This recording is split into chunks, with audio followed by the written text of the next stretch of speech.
Hi friends, this is Deltavia and welcome to my channel. This is a channel where I want to share my personal experience with budgeting and talk about what I've learned in the process of trying to get my finances on track. I hope this video will help you. Today I want to talk about how I managed to break the payday loan cycle. For those who don't know, payday loans are basically short-term loans that you can get from a company that will lend you a certain amount depending on your state. And basically these loans are paid almost instantly, but the catch is that they have really high interest rates. So for example, you may borrow $300, but in 2 weeks you will have to pay $330 back. Payday loans are very short term, so they usually are from one paycheck to the next paycheck. So for example, if you borrow on the 1st, you will have to pay it back on the 15th, and they usually automatically take it right out of your account.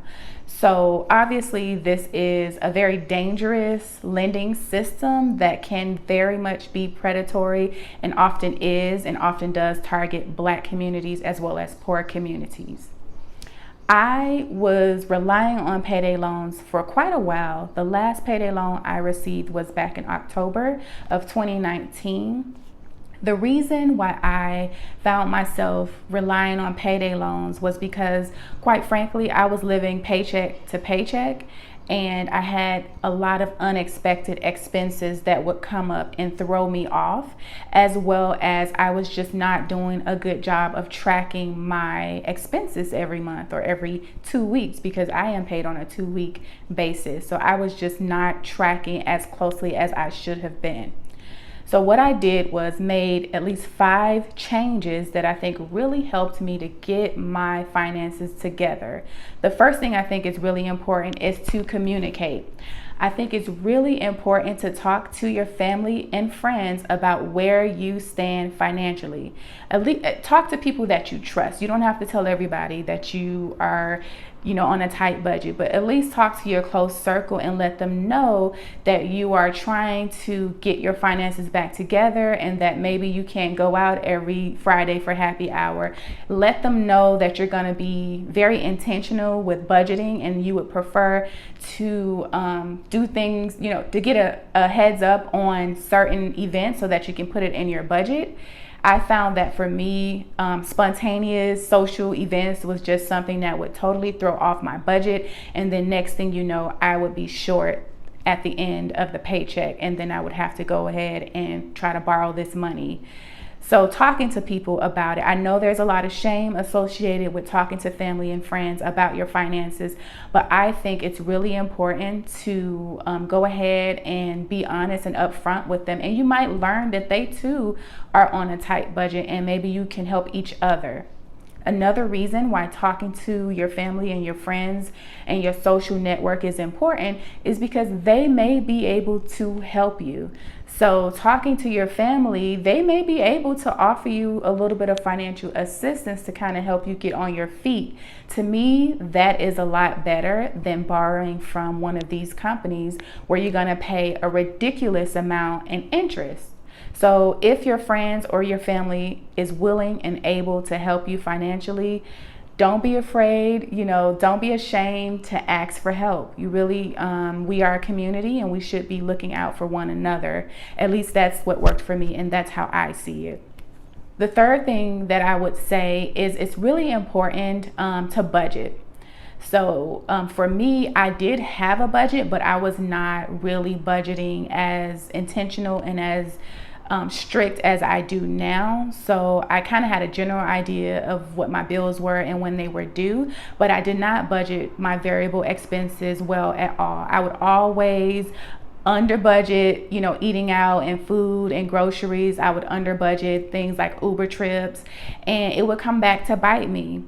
So budgeting monthly as well as paycheck to paycheck will really open your eyes to see when you're going to be a little bit short on funds, what paychecks are going to be a little bit tight, when you need to roll over money and how much money you need to roll over each time. That was something that really kind of helped me stop being in the negative after every paycheck. The other thing that kind of goes with that is using cash. So some people do not use cash, and that's fine. At this moment, I use some cash, but with things being the way they are now with COVID-19, I don't rely on cash as much.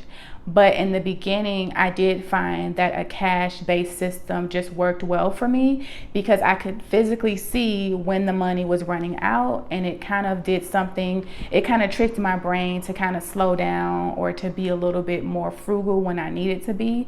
So it helped me to stay within my budget a little bit more. If you have a problem with swiping all the time, give a cash-based budget system a try. There are a ton of beautiful videos out there about how to do the cash-based system and get you some cash dividers or cash envelopes, or make some yourself, or just use cash in your wallet, in your pocket, in your pocketbook. It's perfectly fine, but cash definitely helps a lot of people to better manage their money. And to me, it was one of the key things that I did that helped me turn it around. Obviously, the fourth thing is going to be cutting expenses, because when you're trying to budget, and as you start to look at your monthly budget and your paycheck budget, you're gonna start to see where you can make cuts. And for me, it was cutting things like my gym membership, cutting out Hulu, cutting out Apple Music, certain things that while they were nice to have, they weren't necessary, and it wasn't worth me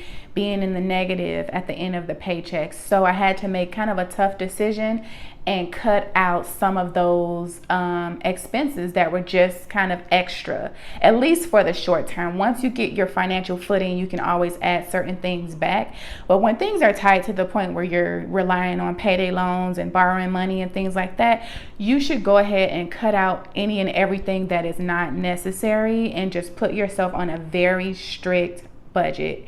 That is something that I found, while it was hard and it was a little bit embarrassing, because when you go to tell your gym you need to cancel because you can't afford it, it is a little bit embarrassing. But you know what? I would rather deal with the embarrassment than to be in the cycle of debt and borrowing money like that. So I think it's worth it, and I would encourage you to go ahead and make that cut if you need to and if you can. The last thing that I will say that worked for me is to find ways to bring in some extra income.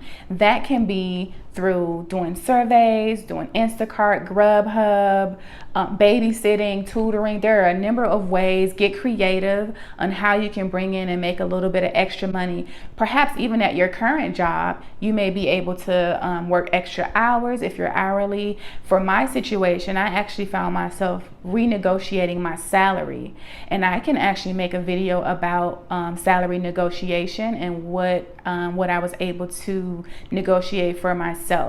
But salary negotiation is very important, as well as finding different ways to bring in different streams of income.